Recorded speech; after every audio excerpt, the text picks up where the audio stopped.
No he dejado de pensar en ti desde ayer. ¿Me dejas entrar? Esas fueron sus palabras. Estaba parada en mi puerta, con el pelo húmedo por la llovizna de la noche y sosteniendo una bolsa de papel que se enfriaba con mis tacos. El pasillo olía a polvo y a la cena de mi vecina, pero todo lo que yo podía percibir era el leve aroma a jazmín que emanaba de ella, un perfume caro y sutil que no pertenecía a este edificio. Su voz era apenas un susurro, tan frágil que el zumbido de mi vieja nevera casi la ahogó. Repitió la pregunta, con los ojos fijos en los míos, y en ese momento supe que mi vida, esa rutina solitaria y predecible que había construido, estaba a punto de hacerse añicos. Si estás viendo esto ahora mismo, dime de dónde eres en los comentarios, porque todavía no sé si lo que hicimos estuvo mal. Y no olvides suscribirte, porque esta es una historia que necesito contar. Antes de que ella apareciera, mis días eran un lienzo en blanco, literalmente. Me despertaba con el sol pálido que se filtraba por la única ventana grande de mi sala, iluminando las motas de polvo que bailaban en el aire. El olor a trementina y óleo rancio era mi café de la mañana. Pasaba horas de pie frente a un caballete, con un pincel en la mano, esperando una inspiración que rara vez llegaba. El silencio en mi apartamento del tercer piso era denso, pesado, roto únicamente por el zumbido constante y bajo del refrigerador o las sirenas lejanas que lloraban en la ciudad. Mi mundo era pequeño, contenido entre esas 4 paredes agrietadas. Era un espacio seguro, predecible y profundamente solitario, un lugar donde nada extraordinario sucedía jamás. Y, en cierto modo, yo había llegado a preferirlo así. La soledad se convierte en un hábito, una armadura que te protege de cualquier posible herida. Cada noche, el mismo ritual. Deslizaba el dedo por la pantalla de mi teléfono, abría la aplicación de comida y pedía los mismos tacos de la taquería de la esquina. 2 de carnitas, 1 de al pastor con extra de salsa verde. Era una rutina que me anclaba, un pequeño punto de control en una vida que se sentía a la deriva. Conocía el menú de memoria, el precio exacto, el tiempo estimado de entrega. La notificación de «Tu pedido está en camino» era la única conversación que tenía la mayoría de los días. La comida no era espectacular, pero era familiar. Era el sabor de otra noche más superada en solitario, el calor de la tortilla y el picante de la salsa, llenando un vacío que iba mucho más allá del hambre. Esperaba el sonido de los pasos en la escalera, el golpe suave en la puerta. Era el único evento en mi calendario diario, un pequeño y triste recordatorio de que el mundo exterior seguía existiendo. El día anterior la había visto. Estaba en un pequeño café del centro, tratando de hacer bocetos de los extraños en un cuaderno gastado. Ella estaba sentada sola junto a la ventana, con una taza de té entre las manos. No miraba su teléfono, no leía un libro, simplemente miraba hacia afuera, a la gente que pasaba bajo la lluvia, pero su mirada estaba a 1.000.000 de millas de distancia. Había una tristeza elegante en su postura, en la forma en que su hombro se curvaba ligeramente, como si llevara un peso invisible. Llevaba un abrigo sencillo, pero obviamente caro. Su belleza no era llamativa, era real, vivida, con pequeñas líneas de expresión alrededor de sus ojos que contaban una historia que yo no podía leer. Por un instante, nuestros ojos se encontraron a través del cristal empañado. No hubo sonrisa, solo un fugaz momento de reconocimiento silencioso. 2 extraños compartiendo la misma melancolía en una tarde gris. Luego apartó la vista, y yo volví a mi cuaderno, pero su imagen se quedó grabada en mi mente, y entonces mi teléfono vibró sobre la mesa de centro. Tu repartidor está cerca. Me levanté, sintiendo el crujido de las viejas tablas del suelo bajo mis pies. Caminé hacia la puerta, saqué los billetes arrugados del bolsillo y giré el cerrojo de latón frío y liso al tacto. Esperaba ver al chico de siempre, un estudiante universitario con una gorra de béisbol puesta al revés. Pero cuando abrí la puerta, era ella, la mujer del café. Estaba allí, bajo la luz amarillenta y parpadeante del pasillo, con el uniforme de la empresa de reparto, sosteniendo mi pedido. El aire pareció detenerse. La reconocí al instante. y el shock debió de reflejarse en mi cara, porque vi como una oleada de algo, sorpresa, pánico, tal vez incluso alivio, cruzaba su rostro. Se quedó inmóvil por un segundo, la bolsa de papel extendida entre nosotros como una tregua o una barrera. Sus ojos, de un color avellana que no había podido apreciar en el café, se abrieron de par en par. Un reconocimiento mutuo y silencioso pasó entre nosotros, cargado de una tensión inexplicable. Era como si el universo hubiera decidido hacer una broma extraña y retorcida, juntando a dos almas solitarias en el umbral de un apartamento anónimo. El aire crepitaba con todo lo que no decíamos. Podía oír el latido de mi propio corazón en mis oídos, un tambor sordo que ahogaba el sonido del tráfico de la calle de abajo. Ella seguía allí, con la mano extendida, pero ninguno de los dos se movía. El momento se alargó, convirtiéndose en algo más que una simple entrega de comida. Se convirtió en un punto de inflexión, una pregunta silenciosa que flotaba en el aire estancado del pasillo. El mundo se había reducido a ese pequeño espacio, a la distancia de un brazo entre nosotros. Fue ella quien rompió el silencio.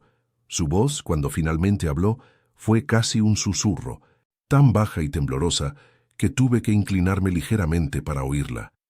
«No he dejado de pensar en ti desde ayer», dijo, sus palabras golpeándome con una fuerza inesperada. «¿Me dejas entrar?» Mi mente se quedó en blanco. No podía procesar la frase. Era demasiado directa, demasiado imposible, la mujer elegante y triste del café. Aquí, en mi puerta, pidiendo entrar. Busqué en sus ojos alguna señal de que era una broma, un error, pero solo encontré una vulnerabilidad cruda y desesperada. Estaba pidiendo refugio, no solo de la lluvia, sino de algo mucho más grande, algo que la había seguido hasta mi puerta. Me hice a un lado, abriendo el paso sin decir una palabra. Ella entró, y el olor a jazmín y a noche húmeda llenó mi pequeño apartamento. Ella no miró mis pinturas apiladas contra la pared, ni el desorden de mis libros. Simplemente se quedó parada en medio de la sala, abrazándose a sí misma como si tuviera frío. Solo necesito un vaso de agua», dijo, su voz aún temblorosa. Asentí, todavía mudo, y fui a la pequeña cocina. Mis manos temblaban mientras llenaba un vaso del grifo. El sonido del agua corriendo era extrañamente fuerte en el apartamento silencioso. Cuando me di la vuelta para dárselo, vi que sus manos también temblaban. Cogió el vaso con ambas manos, como un niño, y bebió un sorbo. No era una seductora, no era una mujer segura de sí misma haciendo un movimiento audaz. Era alguien asustada, alguien que huía. Y por alguna razón, su miedo la hacía parecer aún más real, más humana. El misterio de por qué estaba aquí solo se hizo más profundo. Justo en ese momento, un sonido agudo y formal rompió la quietud. Un teléfono sonando. El tono no era una melodía, sino una serie de pitidos eficientes y fríos, como una alerta de negocios. Provenía de su bolsillo. Ella se sobresaltó, casi derramando el agua. Con un movimiento rápido y torpe, sacó el teléfono. La pantalla se iluminó, proyectando un brillo blanco azulado en su rostro preocupado. Por una fracción de segundo, antes de que silenciara la llamada, pude ver el nombre en la pantalla. No era un apodo cariñoso, ni un emoji. Era solo una palabra, un nombre que sonaba pesado y autoritario. Marcos, la llamada de su otra vida, la vida de la que claramente estaba tratando de escapar, la había encontrado en mi refugio. Ella apretó un botón en el lateral del teléfono y el sonido cesó abruptamente. El silencio que siguió fue más pesado que antes. Mientras guardaba el teléfono, la luz de mi única lámpara de pie captó algo en su mano izquierda. Un diamante. No era un anillo de compromiso normal, era una roca enorme, tallada con una precisión fría y perfecta, que brillaba con una luz casi agresiva en la penumbra de mi apartamento. Era una joya que valía más que todo lo que yo poseía, más que el edificio entero probablemente. Era un grillete brillante, un recordatorio deslumbrante y doloroso del abismo que existía entre nuestros mundos. Lo miró por un segundo, con una expresión indescifrable, y luego cerró la mano en un puño, ocultando la piedra de mi vista. Pero yo ya lo había visto, y de repente todo se volvió mucho más complicado y mucho más peligroso. Pasó una semana de silencio espeso en mi apartamento, un silencio que ahora se sentía diferente. Ya no era vacío, estaba lleno de la memoria de su voz, del olor a jazmín, del brillo de ese diamante. Cada vez que oía pasos en la escalera, mi corazón daba un vuelco estúpido. Me obligué a no pensar en ello, a concentrarme en la tela blanca que me miraba con reproche desde el caballete. Pero su rostro estaba grabado en mi mente. Entonces, una noche, justo cuando el sol se rendía y teñía el cielo de un naranja sucio, llamaron a la puerta. El mismo golpe suave. Contuve la respiración. Al abrir, allí estaba ella. Sostenía otra bolsa de papel. «Me asignaron tu ruta», dijo, sus ojos fijos en los míos. Era una mentira tan frágil y transparente como el cristal, pero era la única que teníamos, y ambos decidimos creerla.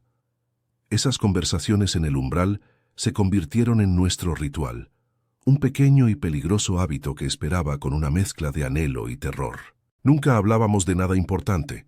El clima, un nuevo restaurante en el barrio, el tráfico, eran palabras de relleno, un pretexto para alargar el momento, pero la verdadera conversación sucedía en el silencio, en la forma en que sus ojos recorrían mi rostro, en la manera en que yo me apoyaba contra el marco de la puerta para estar un poco más cerca. El intercambio de la bolsa de comida se volvía un gesto lento, casi ceremonial. Nuestros dedos a veces se rozaban, un contacto eléctrico que duraba una fracción de segundo, pero que me quemaba durante horas. Ella siempre se demoraba un instante más de lo necesario, como si la idea de volver a la noche fuera físicamente dolorosa. Una de esas noches, mientras yo buscaba el dinero en mis bolsillos, su mirada se desvió por encima de mi hombro, hacia el interior de mi apartamento. Sus ojos se posaron en la pared junto a la puerta, donde tenía clavados con chinchetas varios bocetos a carboncillo, ideas a medio formar, rostros de extraños, y entre ellos, uno de ella. La había dibujado de memoria, sentada en el café, con esa mirada perdida a través de la ventana. Sentí una oleada de calor en el cuello, un pánico repentino por haberme expuesto de esa manera. Esperaba que se sintiera incómoda, que se enfadara. Pero en su lugar, una sonrisa lenta y casi imperceptible se dibujó en sus labios. No era una sonrisa feliz, era triste, secreta, llena de una melancolía que me partió el alma. No dijo nada, simplemente asintió levemente, como si dijera, «Sí, ese día. Tú también lo sentiste». La confianza entre nosotros crecía en pequeños y extraños incrementos. Una noche, mientras una llovizna fría golpeaba la ventana del pasillo, ella se quedó más tiempo de lo habitual. El silencio era cómodo, ya no tenso, y entonces, de la nada me confió algo. «Mi marido me compra un coche nuevo cada año», dijo en voz baja, mirando sus manos perfectamente cuidadas. «Siempre el último modelo, el más caro, pero a veces extraño el viejo Honda abollado que tenía en la universidad». La frase quedó flotando en el aire viciado del pasillo. Era una confesión tan pequeña y tan enorme al mismo tiempo. No era solo un coche, era una vida entera. Era la libertad perdida, la juventud, la persona que solía ser antes de que el dinero y la soledad la encerraran en una jaula dorada. Ese secreto, tan trivial y a la vez tan profundo, lo cambió todo. Se convirtió en un hilo invisible pero increíblemente fuerte que nos unía. Ya no éramos solo el repartidor y el cliente, ni siquiera dos extraños que sentían una atracción inexplicable. Éramos dos personas que compartían un pedazo de verdad. Una verdad que ella no podía compartir con nadie en su mundo y que yo no tenía a nadie con quien compartir en el mío. No supe qué responder, así que solo asentí. «Entiendo», dije en voz baja, y lo decía en serio. En ese momento entendí el peso de su tristeza, el anhelo por algo simple y real en una vida llena de cosas perfectas y vacías. Nuestro pequeño ritual en la puerta se había vuelto algo más. Se había convertido en un santuario. Un martes por la noche, el cielo se abrió. No era una llovizna, era un diluvio. El viento aullaba, y la lluvia golpeaba mi ventana con una furia que hacía temblar los cristales. Escuché un golpe en la puerta, más urgente esta vez. Cuando la abrí, Elena estaba allí, completamente empapada. El agua le chorreaba del pelo y le pegaba el uniforme al cuerpo. Estaba temblando, no solo de frío, sino de algo más profundo. No había bolsa de comida, no había excusas, solo estaba ella, buscando refugio de la tormenta, tanto la de afuera como la de adentro. No tuve que pensar, no hubo decisión que tomar. Simplemente me hice a un lado y la dejé pasar, cerrando la puerta detrás de ella y dejando el caos del mundo afuera. El sonido de la lluvia se amortiguó y mi apartamento se llenó con su presencia. Le di la manta más gruesa que tenía, una vieja de lana que olía a guardado. Se envolvió en ella y se sentó en el borde de mi sofá raído, pareciendo increíblemente pequeña y fuera de lugar entre mis lienzos y botes de pintura. Le preparé una taza de té, y ella la sostuvo con ambas manos, como si el calor de la cerámica pudiera ahuyentar el frío que llevaba dentro. Por primera vez, estaba completamente dentro de mi mundo, y por un momento, la ilusión fue perfecta. No era la esposa de un millonario, ni yo era un pintor sin dinero. Éramos solo dos personas, resguardadas de la lluvia, compartiendo un silencio cálido. La forma en que se acurrucó bajo la manta, la forma en que el vapor del té empañaba sus pestañas, por un instante pareció que pertenecía a ese lugar. Se inclinó para dejar la taza en mi desordenada mesa de centro, un montón de libros y tubos de óleo secos. Al estirar el brazo, la manga de su uniforme pesada por el agua se deslizó hacia su codo, y entonces lo vi. A la pálida luz de mi lámpara de pie, en la parte interior de su muñeca, había un moretón. No era un golpe accidental. Era una mancha oscura, de un púrpura violento que se desvanecía en los bordes hacia un amarillo verdoso. Tenía la forma imprecisa de unos dedos que habían apretado con demasiada fuerza. El aire se me heló en los pulmones. La imagen no encajaba con su elegancia, con su voz suave, con el perfume caro. Era una nota discordante y brutal en la sinfonía de misterio que era ella, una verdad fea y violenta que se asomaba por debajo de la superficie. Su reacción fue instantánea. Vio la dirección de mi mirada, vio el horror en mi cara. Con un movimiento brusco, casi espasmódico, se bajó la manga cubriendo la marca como si pudiera hacerla desaparecer. Sus ojos se encontraron con los míos, y en ellos vi un pánico desnudo, una súplica silenciosa, desesperada, que gritaba más fuerte que cualquier palabra. Por favor, no preguntes, no digas nada. El momento se estiró, volviéndose denso y pesado. La pequeña burbuja de intimidad que habíamos creado se reventó, dejando al descubierto la cruda y aterradora realidad de su vida. La vida de la que huía cada vez que llamaba a mi puerta. La tormenta de afuera ya no parecía tan importante. Respeté su silencio, aparté la vista, fijándola en las gotas de lluvia que corrían por el cristal de la ventana, creando ríos distorsionados de las luces de la calle. Nos quedamos así, sin movernos durante lo que pareció una eternidad. El único sonido era el golpeteo incesante de la lluvia y el zumbido de mi vieja nevera.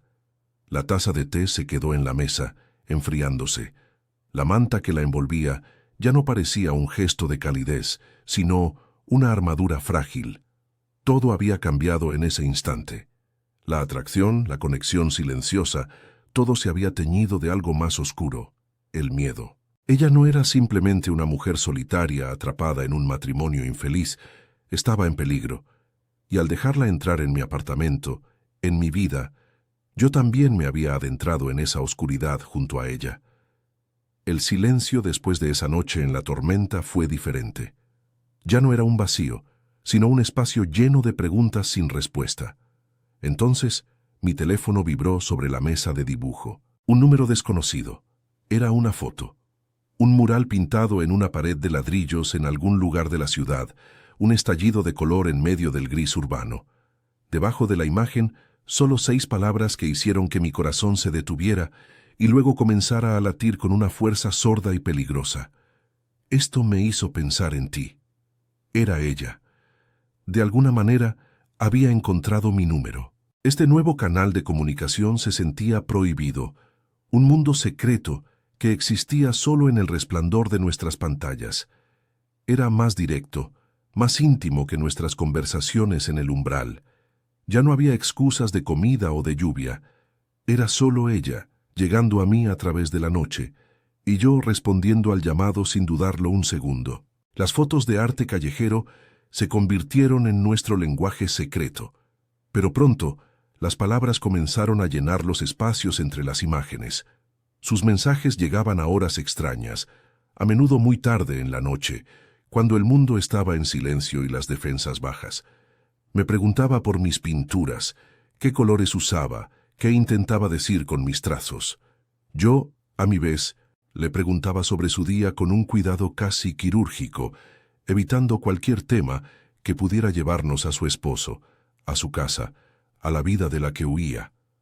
Una noche, su mensaje fue diferente. A veces me siento tan sola, incluso en una casa llena de gente. La honestidad cruda de esa frase me golpeó en el pecho. Escribí y borré media docena de respuestas, todas sonando falsas y vacías. Al final, simplemente escribí la verdad. Yo también, la mayor parte del tiempo. Fue un puente construido con dos confesiones, una conexión forjada en la soledad compartida que nos definía a ambos. Una noche, después de la entrega habitual, ella se quedó en el umbral más tiempo de lo normal.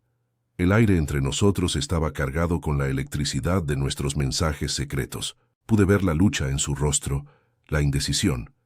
Finalmente, con la mirada fija en el suelo desgastado del pasillo, dijo las palabras: Mi carro no enciende.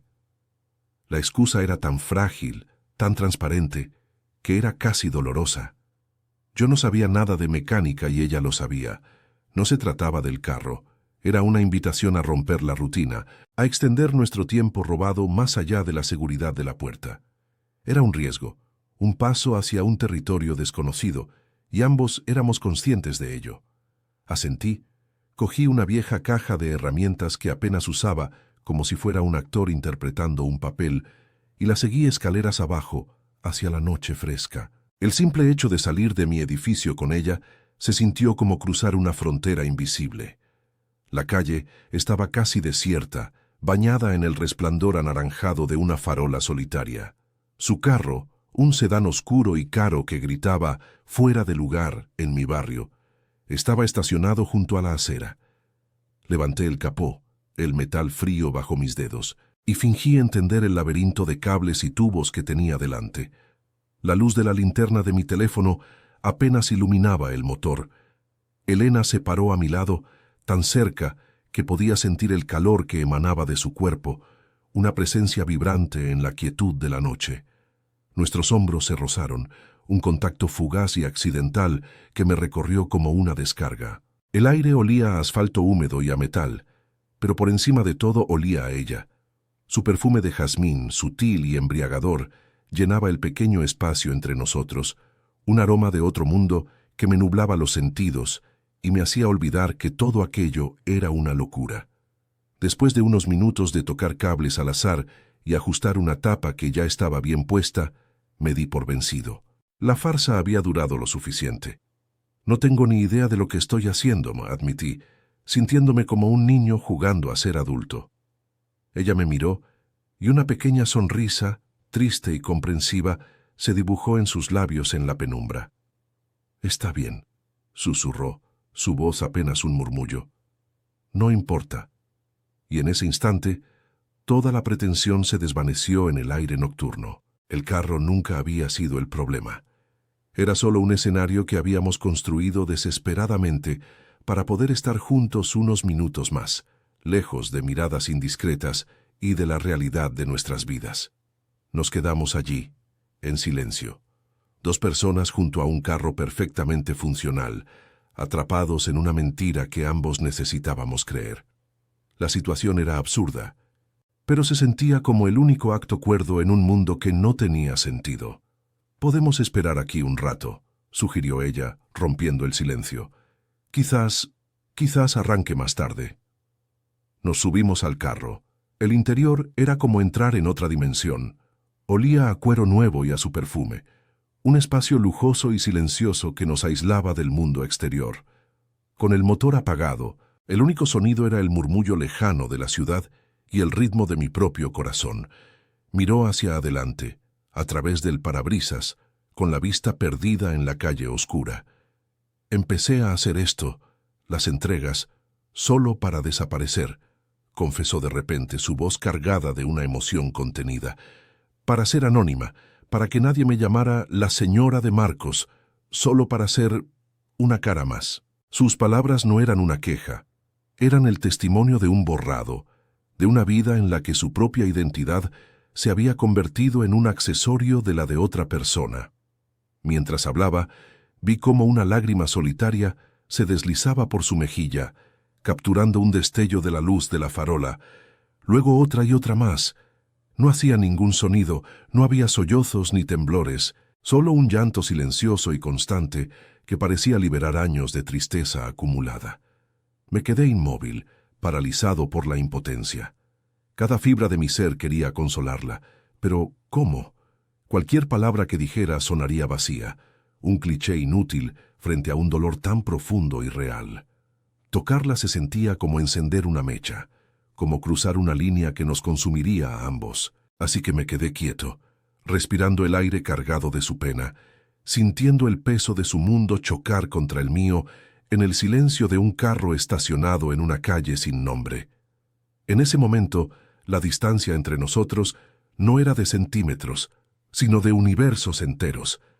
Mi mano se movió por sí sola, un acto instintivo que mi mente no pudo detener. Fue una reacción puramente humana a la visión de su dolor, una necesidad primordial de ofrecer consuelo sin palabras. Extendí el brazo a través de la consola central y posé mi mano sobre la suya, que descansaba inerte sobre la palanca de cambios. Su piel era suave y fresca, la mía áspera y callosa por los pinceles y la trementina. El contraste fue inmediato y profundo.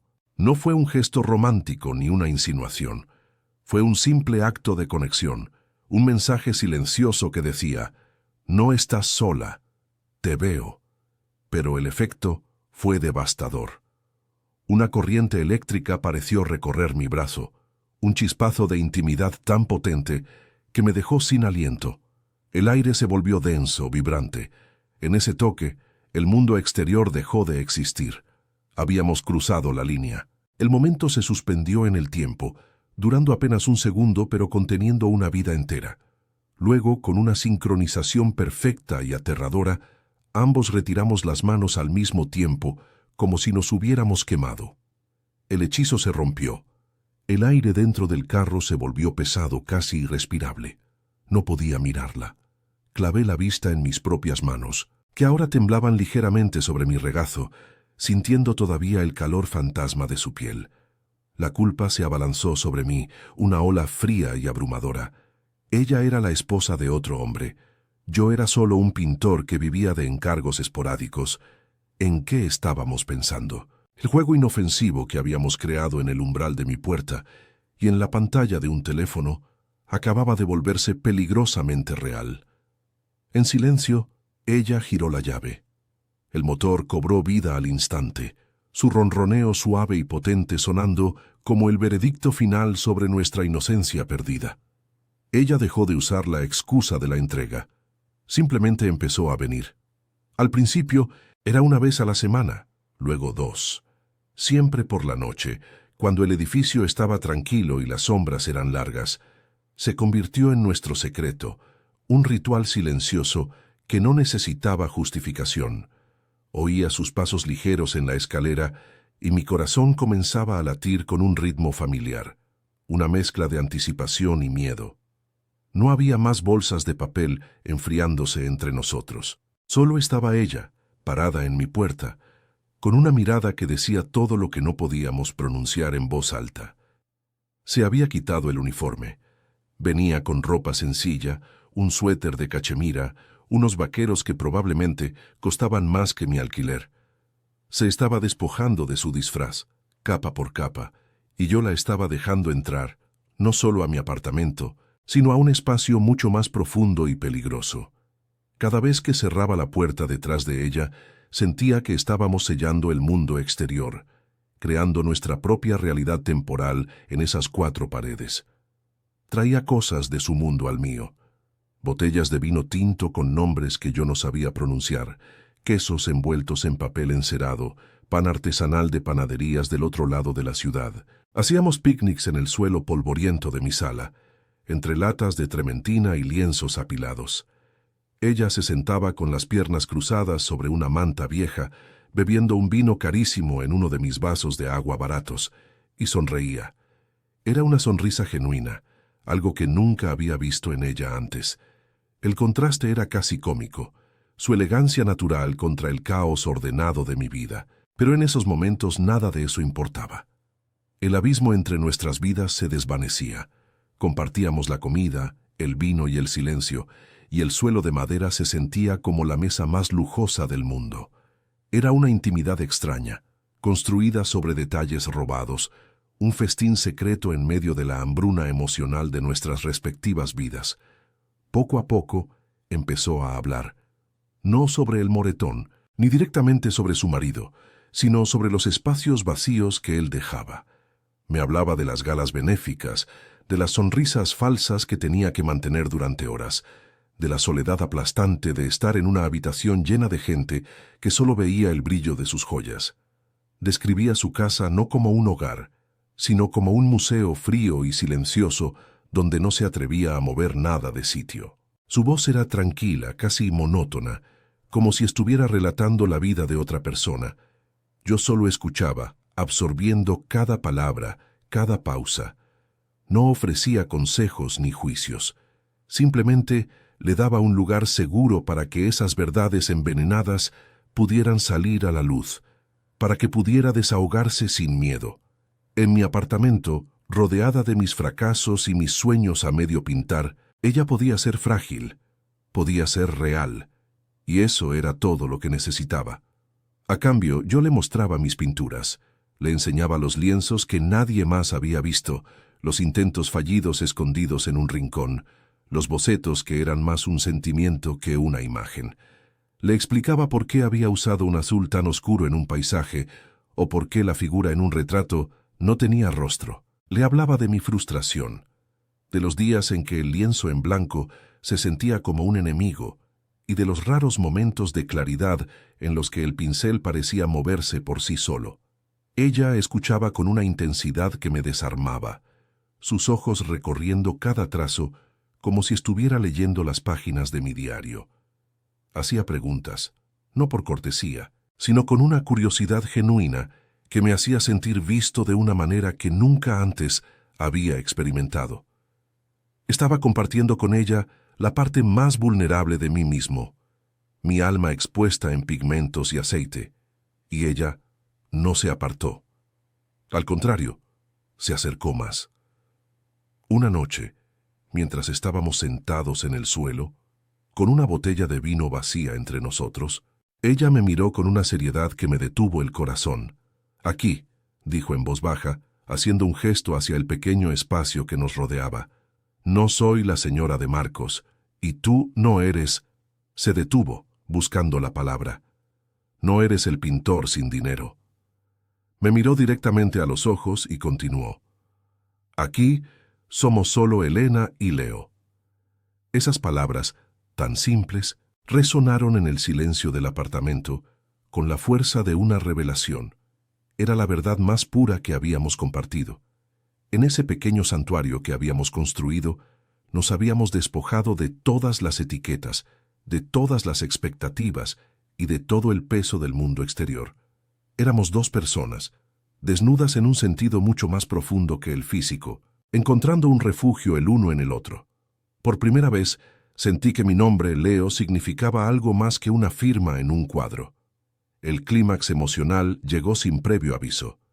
Ella se había levantado para mirar más de cerca una de mis pinturas más recientes, una que había mantenido apartada. Era un retrato no exactamente de ella, pero sí de su esencia.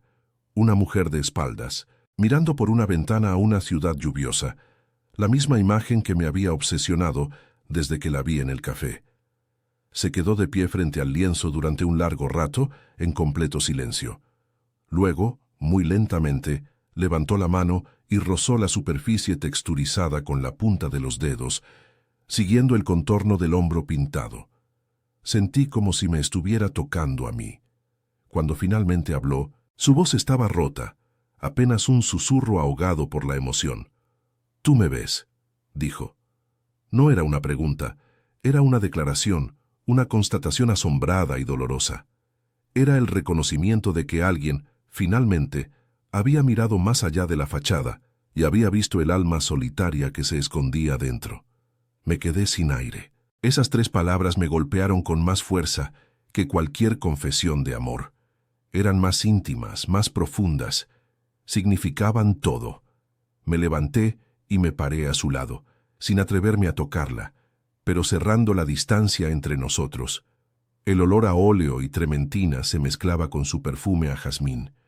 «Tú eres la cosa más real en mi vida, Elena», le dije, y la verdad de esas palabras me quemó la garganta. En un mundo de rutinas vacías y soledad silenciosa, ella se había convertido en mi único punto de anclaje, en el único color vibrante sobre un lienzo gris. Todo lo demás, el alquiler, las facturas, las ambiciones fallidas, se sentía como un ruido de fondo. Ella era la melodía. Ella era la única verdad que importaba, aunque fuera una verdad prohibida, que nos estaba destrozando a ambos lentamente. La vulnerabilidad en el aire era tan densa que casi se podía tocar. Ella se giró para mirarme, sus ojos brillando con lágrimas no derramadas. Había un universo de gratitud, de tristeza y de anhelo en su mirada. Esperé que dijera algo, que hiciera algo, pero el momento se alargó en un silencio cargado de electricidad. Y entonces se inclinó hacia adelante muy lentamente. No buscó mis labios. En lugar de eso se puso de puntillas y presionó suavemente sus labios contra mi frente. Fue un toque breve, cálido y casto, pero fue el gesto más devastadoramente íntimo que jamás había experimentado. Duró apenas un segundo, pero en ese instante sentí el peso de su confianza, el regalo de su vulnerabilidad, todo entregado en un beso que no pedía nada a cambio. Cuando se apartó, mantuvo su mano en mi mejilla por un momento, sus dedos fríos contra mi piel ardiente. No dijimos nada, no había nada que decir. En ese gesto se había cruzado un umbral del que no había retorno. Durante la siguiente hora nos sentamos en el suelo sin hablar, simplemente existiendo en el mismo espacio. El aire había cambiado, la tensión se había disuelto, reemplazada por una calma profunda y resonante. Era como si, después de una larga tormenta, finalmente hubiera llegado la quietud. Apoyó la cabeza en mi hombro, un gesto tan natural que me pregunté cómo había podido vivir sin él.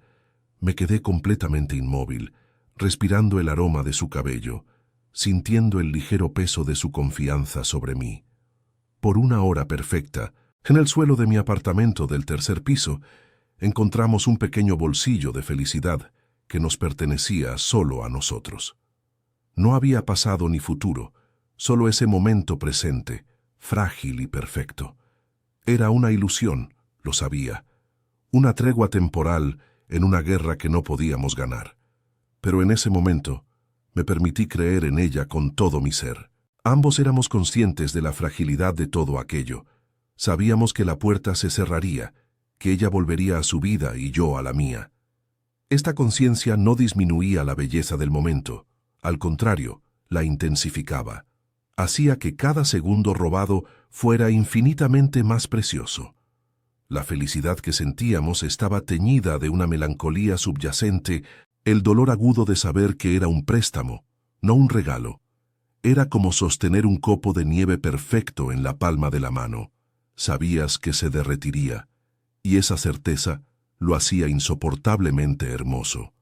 Mientras la noche avanzaba afuera y las luces de la ciudad parpadeaban a través de mi sucia ventana, me aferré a esa sensación, tratando de memorizar cada detalle, el peso de su cabeza en mi hombro, el sonido de su respiración tranquila, la paz que había llenado mi apartamento por primera vez. Sabía que no podía durar, pero también sabía que nunca volvería a ser el mismo. El cambio fue sutil al principio, como una nota discordante en una canción familiar. Sus mensajes de texto, que antes eran oasis de calma en mi día, se volvieron cortos, casi frenéticos. Ráfagas de palabras a horas extrañas, seguidas de largos silencios. Luego, durante 2 días enteros, nada. El teléfono se quedó mudo en mi mesa de centro, un ladrillo de cristal y plástico que se burlaba de mí. La pequeña burbuja de chat con su nombre permaneció inmóvil en la parte superior de mi pantalla. Le envié un mensaje simple. ¿Estás bien? El tic de entregado apareció, pero nunca se convirtió en el leído que anhelaba.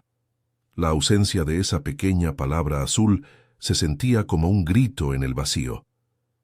Miraba la pantalla cada pocos minutos, mi pulgar flotando sobre su nombre, atrapado en un purgatorio digital de mi propia creación. El silencio de su teléfono era más ruidoso y aterrador que cualquier tormenta.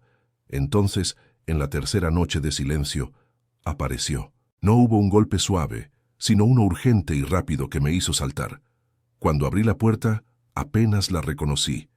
Estaba pálida, con los ojos muy abiertos y oscuros por el miedo. No había rastro de la calma serena que traía a mi apartamento.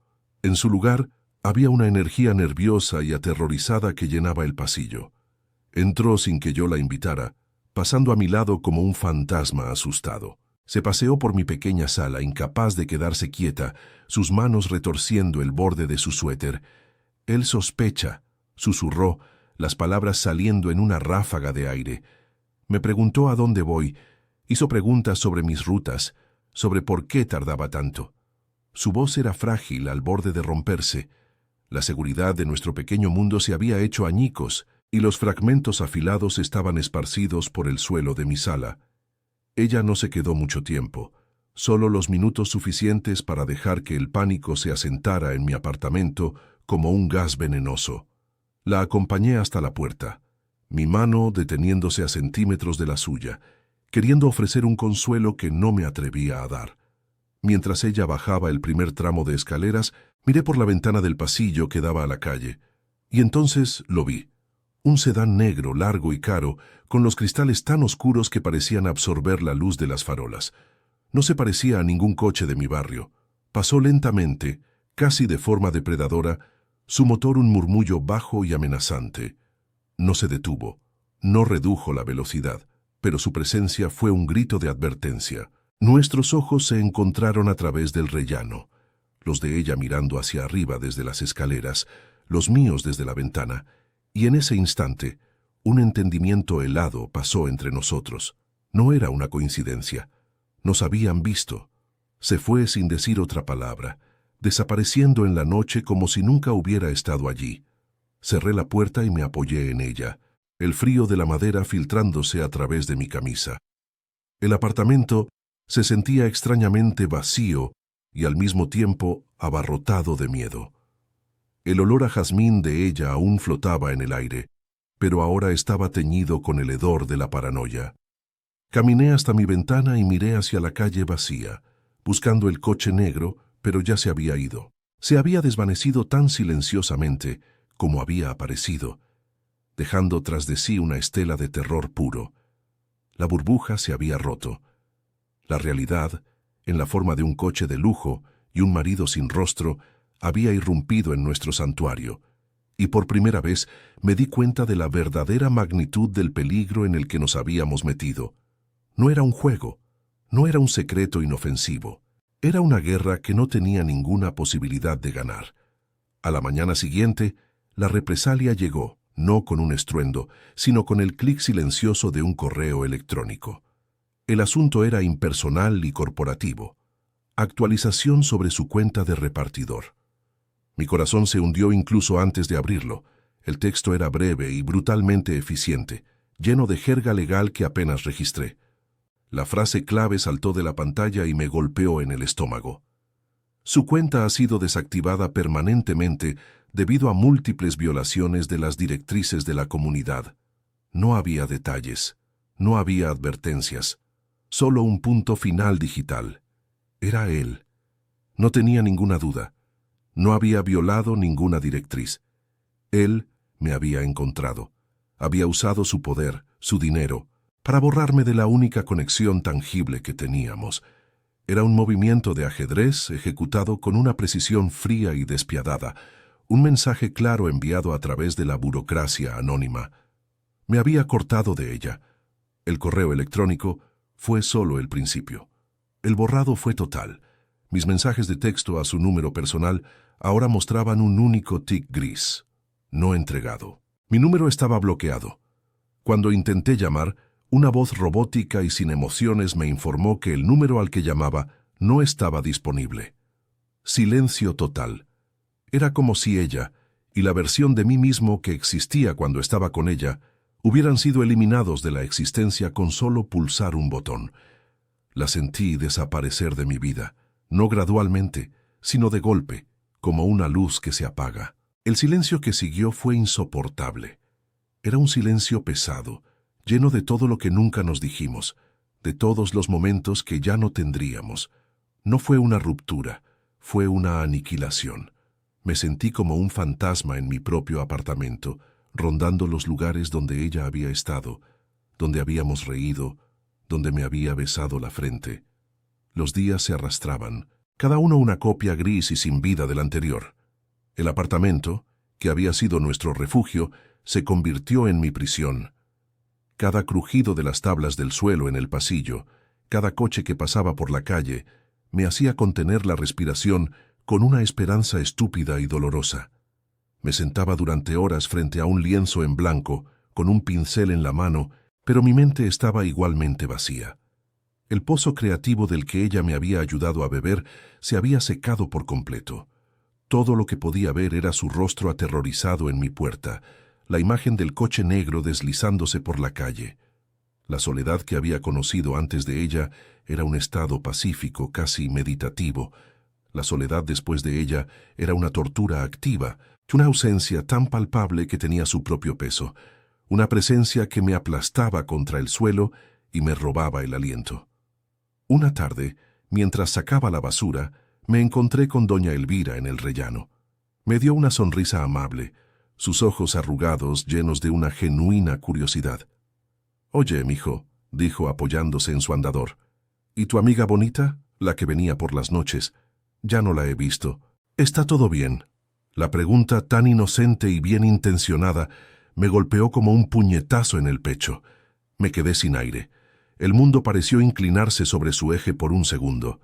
Tener que reconocer su ausencia en voz alta ante otra persona lo hizo irrevocablemente real. Forcé una sonrisa que se sintió como si mi cara se estuviera rompiendo. Está ocupada», logré decir. Mi voz sonando extraña y lejana a mis propios oídos. Asintió, satisfecha con la respuesta, y siguió su camino. Me quedé allí, en el pasillo mal iluminado, sintiendo el peso de esa mentira y la verdad aplastante que ocultaba. Ella se había ido. Caí en un pozo oscuro. Dejé de intentar pintar. Los tubos de óleo se quedaron sin abrir, las tapas secándose.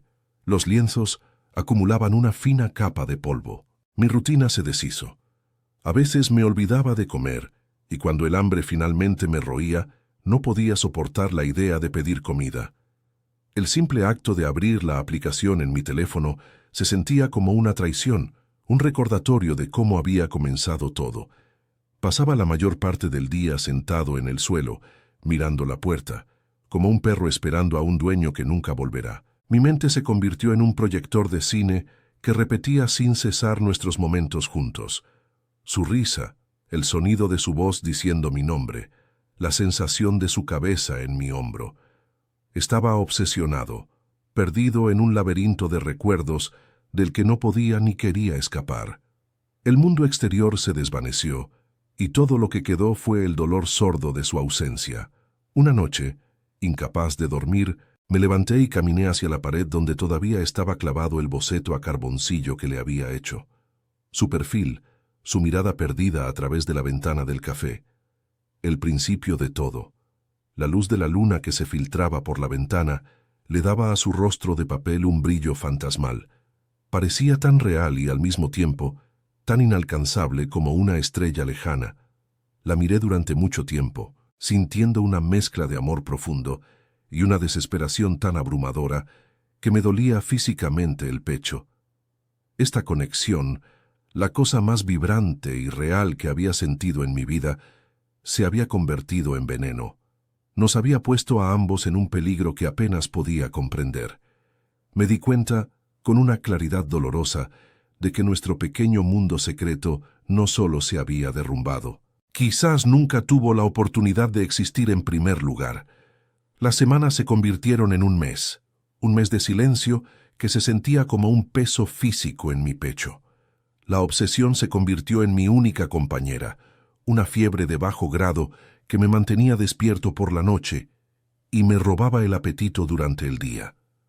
Una tarde, en un acto de pura y estúpida desesperación, me subí a mi viejo coche y conduje. No tenía un destino, pero mis manos parecían saber a dónde ir. Terminé en las afueras de una comunidad cerrada, un lugar con muros de estuco perfectos y céspedes tan verdes que parecían falsos. Sabía que era su barrio. El contraste entre sus puertas de hierro forjado y mi carro abollado era tan violento que me provocó náuseas. Me sentí como un intruso, un pervertido. La vergüenza me quemó la garganta. Di la vuelta tan rápido que los neumáticos chirriaron, huyendo de un mundo al que nunca podría pertenecer, sintiéndome más pequeño y sucio que nunca. Mientras conducía de vuelta a mi mundo de concreto agrietado y sirenas lejanas, la imagen del moretón en su muñeca volvió a mi mente con una claridad brutal. Antes había sido un misterio, una pieza del rompecabezas que no encajaba. Ahora era la única pieza que importaba. De repente, todo cobró un sentido horrible. El coche negro, su miedo en la puerta, el borrado digital de mi existencia. No eran las acciones de un marido celoso, eran las tácticas de un hombre que poseía a su esposa como si fuera una de sus empresas. La había puesto en un peligro inmenso y real. Mi pequeño apartamento, que yo veía como un refugio, para él debió parecer una transgresión, una insurrección. No se trataba de nosotros, de una conexión prohibida. Se trataba de su control, y yo, sin darme cuenta, la había ayudado a desafiarlo. El frío que sentí no tenía nada que ver con la calefacción rota de mi coche. Toda la ira que había sentido por haber sido ignorado, por haber sido desechado tan fácilmente, se evaporó. Se sentía vergonzosamente pequeña y egoísta ahora. Fue reemplazada por un miedo helado y paralizante, un miedo no por mí, sino por ella. ¿Qué le había pasado después de esa última noche? ¿Qué precio estaba pagando por nuestros momentos robados, por esas conversaciones en el suelo de mi sala? El silencio de su teléfono ya no se sentía como un rechazo, sino como una posible jaula. Me la imaginaba en esa casa perfecta, detrás de esos muros perfectos, atrapada en un silencio mucho más profundo y aterrador que el mío. Mi dolor era un lujo. El de ella podía ser una cuestión de supervivencia. La pregunta que me atormentaba ya no era ¿por qué no me contacta?, sino una mucho más oscura. ¿Puede hacerlo? Y la respuesta probable me aterraba hasta la médula. Me di cuenta de que estaba en una encrucijada, una que no había elegido. Tenía dos caminos, y ambos conducían a un tipo diferente de infierno. Podía intentar romper el muro que Marcos había construido. Podía buscarla, crear una nueva cuenta, tratar de encontrar una manera de hacerle saber que estaba allí. Sería un acto egoísta, impulsado por mi necesidad de saber, de tener un cierre, pero también sería como arrojar una piedra a un nido de avispas, arriesgándome a desatar una furia sobre ella que yo no podría controlar ni detener. O podía hacer la otra cosa, podía dejarla ir, podía aceptar el silencio, vivir con el vacío y la incertidumbre, y confiar en que mi ausencia era la única protección real que podía ofrecerle. Era una elección entre mi propio corazón y su seguridad. Y en el fondo, sabía que no era realmente una elección en absoluto. La decisión, cuando la tomé, no se sintió como una victoria. Se sintió como una rendición, la más profunda de mi vida. Para protegerla, tenía que borrarme de su vida tan completamente como ella se había borrado de la mía. Tenía que convertirme en un fantasma, en un recuerdo que, con suerte, se desvanecería con el tiempo. Tenía que aceptar que el regalo más grande que podía darle ahora era el silencio. Significaba aceptar que nunca sabría si estaba bien. Significaba vivir con la imagen de su rostro asustado como mi último recuerdo de ella. Significaba entender que nuestro pequeño mundo, ese santuario construido con vino barato y verdades susurradas, no solo era frágil, sino que era inflamable. Y yo había sido el que había encendido la cerilla sin saber que estábamos sentados sobre un barril de pólvora. Tenía que apagar el fuego, incluso si eso significaba quemarme en el proceso. No hay nada que te prepare para el dolor de amputarte voluntariamente una parte de tu propia alma. Cada día después de esa decisión fue un ejercicio de contención. La necesidad de buscar su nombre en línea, de intentar encontrar un resquicio en la fortaleza digital de su marido, era una comezón constante bajo mi piel. Pero no lo hice. Me obligué a sentarme con el dolor, a dejar que me consumiera y me vaciara.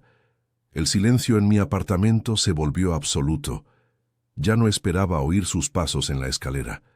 El zumbido de la nevera era solo un zumbido, no el preludio de su llegada. Era la cosa más difícil que había hecho en mi vida, mucho más difícil que enfrentar un lienzo en blanco o una cuenta bancaria vacía. Era un acto de voluntad, un no gritado en el vacío de mi propia mente, una y otra vez, hasta que la palabra perdió todo su significado. La decisión necesitaba una manifestación física. No podía quedarme en el escenario de nuestro crimen. Empecé a empacar. Compré cajas de cartón baratas y comencé a meter mi vida en ellas. Los libros, los platos, la ropa. Cada objeto estaba impregnado de un recuerdo de ella. La manta en la que se había acurrucado durante la tormenta. El vaso barato del que había bebido vino caro. Guardar mis pinturas fue lo más difícil. Las envolví en plástico de burbujas, ocultando los colores, ocultando los sentimientos que había volcado en ellas. El apartamento se fue vaciando, haciéndose más grande y más hueco con cada caja que sellaba. No solo estaba empacando mis pertenencias, estaba desmantelando el único lugar en el mundo donde me había sentido verdaderamente visto, el único lugar donde habíamos sido simplemente Elena y Leo. Estaba aceptando con cada trozo de cinta adhesiva que nuestro mundo secreto se había ido para siempre. Solo quedaba una cosa en la pared, el pequeño boceto a carboncillo de ella en el café. Lo descolgué con cuidado, mis dedos rozando el papel áspero. Su perfil, capturado en un momento de soledad compartida, parecía mirarme con reproche. Lo llevé a la cocina, al fregadero de acero inoxidable. Por un momento dudé. Era lo último que tenía de ella, la prueba tangible de que no me la había imaginado. Pero para dejarla ir de verdad, tenía que soltarlo todo. Encendí la esquina del papel con un encendedor. La llama prendió rápidamente, subiendo por el borde, volviendo el papel negro y quebradizo. Observé cómo su rostro se curvaba y se oscurecía, cómo su mirada perdida se convertía en cenizas grises que se deshacían al más mínimo soplo. No hubo lágrimas, solo el olor a quemado y un vacío helado en mi interior. Se sintió como un funeral por nosotros. Las cenizas se arremolinaron por el desagüe con un chorro de agua fría. Me quedé allí, mirando el fregadero vacío, con las manos apoyadas en el borde. El apartamento estaba en silencio. Las cajas estaban apiladas junto a la puerta, listas para una nueva vida que no quería. Por primera vez en semanas, la obsesión febril se había ido. En su lugar, había un dolor tranquilo y profundo. Un H que sabía que llevaría conmigo durante mucho tiempo, quizás para siempre. Pero ya no era una herida abierta, era una cicatriz. Salí de la cocina y me senté en el suelo, en el centro de la habitación vacía, y cerré los ojos. La estaba dejando ir. No por mí, no porque quisiera, sino porque era lo único que podía hacer. Era el último y silencioso acto de amor en una historia que nunca tuvo la oportunidad de empezar. Era mi última noche en el apartamento. Todo estaba en cajas, montones de cartón color beige que convertían mi hogar en un laberinto de recuerdos sellados. El aire olía a polvo y a pegamento de cinta adhesiva, un aroma estéril que había reemplazado por completo el olor familiar a trementina y óleo. El eco de mis propios pasos sobre el suelo de madera desnudo era el único sonido. Cada rincón, despojado de mis pinturas y mis libros, parecía acusarme en silencio. Había desmantelado metódicamente el único lugar del mundo que había sido nuestro, creyendo que si borraba el escenario podría borrar la obra. Pero los fantasmas no necesitan muebles para quedarse. Me senté en el suelo, en medio del vacío que yo mismo había creado, y sentí el peso aplastante de la finalidad. Era el final, un punto y aparte escrito con el sudor frío de la rendición. No era un nuevo comienzo, era simplemente el cese de todo lo que había importado. Afuera, una tormenta se estaba gestando. El cielo, que había sido de un gris melancólico toda la tarde, se oscureció hasta volverse de un morado violento. El viento comenzó a aullar, silbando a través de las grietas del viejo marco de la ventana. Escuché el primer trueno, un estruendo bajo y lejano que hizo vibrar el suelo bajo mis pies. Luego, las luces de mi apartamento parpadearon una vez, 2 veces, antes de rendirse por completo. La oscuridad fue instantánea y absoluta, tan densa que me sentí ahogado por ella. El zumbido de la nevera, mi constante compañero, murió, y el silencio que dejó fue profundo y aterrador. Ahora solo quedaba el sonido de la tormenta que se acercaba y el latido sordo de mi propio corazón en mis oídos. Estaba completamente solo, un hombre sentado en un cuarto vacío, en una ciudad que se había quedado sin luz. La metáfora era tan obvia que casi me hizo sonreír, pero no tenía la energía para hacerlo. En esa oscuridad total, rodeado por las cajas que contenían los fragmentos de mi vida, me invadió una sensación de fracaso tan profunda que me robó el aliento. No era solo la pérdida de ella, era la comprensión de mi propia impotencia. Había creído que estaba haciendo lo correcto, que mi silencio era un escudo para protegerla. Pero en ese momento se sintió como una cobardía. Había renunciado a la única conexión real que había conocido. La había sacrificado en el altar de un miedo que ni siquiera era completamente mío. ¿Y para qué?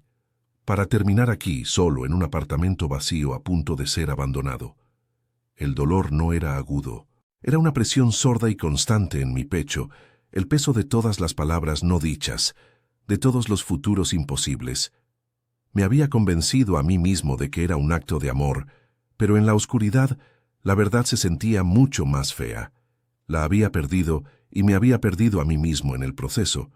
Y entonces algo rompió la negrura. Un único haz de luz barrió la pared de mi sala. Fue rápido. Un fantasma de luz blanca que se deslizó sobre las cajas de cartón, iluminando por una fracción de segundo las motas de polvo que flotaban en el aire. Mi corazón dio un vuelco. Me quedé inmóvil, con los ojos bien abiertos, tratando de entender. ¿Los faros de un coche que pasaba? No, la luz no se movía de esa manera. Era deliberada, como si alguien estuviera buscando algo. El rayo de luz no volvió a aparecer, pero su breve presencia había destrozado la quietud de mi resignación. Era una interrupción, una pregunta silenciosa en la noche. El pulso en mi cuello comenzó a latir con una fuerza renovada, una mezcla de esperanza y terror que creía haber enterrado bajo capas de apatía. Me levanté lentamente, mis rodillas crujiendo en el silencio, y me acerqué a la ventana. Miré hacia abajo, a la calle que ahora brillaba bajo la primera lluvia de la tormenta. Y allí estaba, su coche, el sedán oscuro y caro, inconfundible, estacionado justo al otro lado de la calle. El motor estaba apagado, las luces también. Era como una pantera agazapada en la oscuridad, una presencia silenciosa y poderosa que no pertenecía a mi mundo de edificios de ladrillo y aceras agrietadas. El aire se me atascó en los pulmones. No podía ser. Después de un mes de silencio absoluto, de un borrado tan completo, no podía estar aquí. En mi última noche, era una imposibilidad, una alucinación nacida de mi dolor. Pero no parpadeé, y el coche no desapareció. Estaba allí, real y sólido bajo la lluvia que comenzaba a caer con más fuerza, un ancla de su mundo plantada firmemente frente al mío. Una parte de mí quería huir de la ventana, volver a la seguridad de la oscuridad, pero no podía moverme. A través del parabrisas, Con las gotas de lluvia distorsionando la imagen, pude distinguir su silueta. Estaba sentada en el asiento del conductor, inmóvil, con la cabeza ligeramente inclinada como si estuviera mirando hacia mi ventana del tercer piso. No hacía nada. No intentaba llamar. No enviaba un mensaje que sabía que no recibiría. Simplemente estaba allí, esperando en la oscuridad, manteniendo una vigilia silenciosa. El espacio entre nosotros, unos pocos metros de asfalto mojado, se sentía como un océano insalvable. ¿Qué quería? ¿Qué podía significar esto? La desesperación y la esperanza luchaban dentro de mí, una batalla violenta que me dejaba sin fuerzas. Estar tan cerca de ella después de tanto tiempo y a la vez tan infinitamente lejos era una forma de tortura exquisitamente diseñada. Solo podía mirar, atrapado detrás de mi propio cristal, tan prisionero como ella podría estarlo en su propia vida. El tiempo pareció detenerse. La lluvia golpeaba el cristal. El viento aullaba, pero mi mundo se había reducido a ese coche oscuro y a la figura que contenía. Y entonces, después de lo que pareció una eternidad, una pequeña y débil luz se encendió dentro del vehículo. La luz de techo. No era brillante, solo un resplandor suave y amarillento que apenas iluminaba el interior, pero en la oscuridad de la noche parecía un faro. Pude ver su mano moverse, y luego, con un clic suave que sentí en mis huesos incluso a esa distancia, la puerta del pasajero se abrió ligeramente. No se abrió de par en par, simplemente se entreabrió, una rendija de unos centímetros, mantenida así, una invitación silenciosa y ambigua en la oscuridad tormentosa. Se quedó así una puerta abierta que no conducía a ninguna parte, y sin embargo, lo significaba todo. Entendí al instante. No era una invitación para que yo bajara, para que cruzara la calle y me subiera al coche. No era una llamada a la acción, a una huida desesperada bajo la lluvia. Ambos sabíamos que ese tipo de finales solo existen en las películas. Esto era algo más sutil, más profundo. Era un símbolo. Era su forma de responder a mi silencio, con un silencio propio, un gesto que trascendía las palabras. Era una luz en mi oscuridad literal y figurativa. Era ella, diciéndome a través de la tormenta que la puerta que yo había intentado cerrar con tanta fuerza nunca se había cerrado del todo. Era un reconocimiento de que nuestra conexión, aunque secreta y rota, todavía existía en el espacio entre nosotros. No era una promesa de un futuro, sino la afirmación de un presente que se negaba a morir. Ella no salió del coche, y yo no bajé a la calle. Solo nos quedamos ahí, dos personas en la oscuridad, con una puerta abierta entre nosotros. La tormenta rugía a nuestro alrededor, pero en el espacio silencioso que compartíamos había una calma extraña. El peso en mi pecho, esa sensación de fracaso que me había estado aplastando, comenzó a aligerarse. No estábamos juntos, y quizás nunca lo estaríamos, pero ya no estábamos solos. El futuro seguía siendo un lienzo en blanco, tan incierto y aterrador como siempre. Pero por primera vez en un mes, por primera vez desde que su rostro se había convertido en cenizas en mi fregadero, sentí que podía volver a respirar. Y en el aire que llenaba mis pulmones, por encima del olor a lluvia y a ozono, casi podía jurar que sentía un leve rastro de jazmín.